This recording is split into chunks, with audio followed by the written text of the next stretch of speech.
صراحة مخيفة، بس راح اجيب لك اياها حمود عقوبة لك اليوم. طبعا مع المنظر السابق اكيد احسن، انك كنت اشوف من اطول قبل شوي على الكاميرا. أكيد. يعطيك العافيه. شكرا لك. محمد بوعزيز جزائري في 50 من عمره، هو ثالث أقصر رجل في العالم، طوله لا يتعدى 70 سنتيمترا ووزنه 15 كيلوغراما.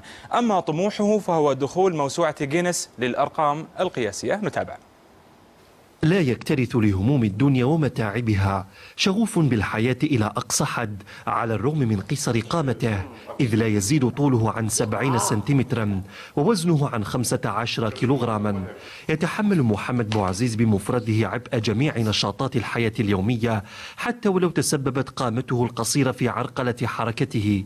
أنا إنسان عادي أخويا، القضاء تعب بالشبر الحمد لله، نعمة الحمد لله في الطول البصار، الحمد لله في العقل، الحمد لله ما عنديش مرض المزمن. محمد إنسان بشوش مرح وطموح، ولكنه لا يريد شيئا من هذه الحياة سوى إكمال نصف دينه. فمن هي سعيدة الحظ الذي سترضى به زوجا صالحا؟ يصر على تحقيق حلمه بعد أن بلغ 50 من عمره، رافضا أن تكون زوجته من فئة الأقزام خشية أن يرزق بأبناء قصير القامة مثله.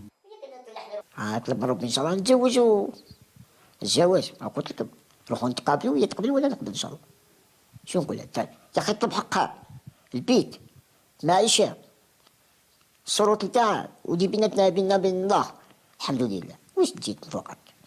الحمد لله رب العالمين الرحمن الرحيم. صاحب همة وشخصية حديدية لا تهزها نظرة الغير إليها، متفائل متأمل في الحياة، يتميز بثقة عالية في قدرته على تحقيق أمور يعجز أحيانا حتى أصحاب القامات الطويلة عن تحقيقها. رفيق بخوش، MBC، مدينة القل، شرق الجزائر. طريقة جراحية تعد الأكثر دقة في استهداف المناطق المسببة للرجفان الأذيني.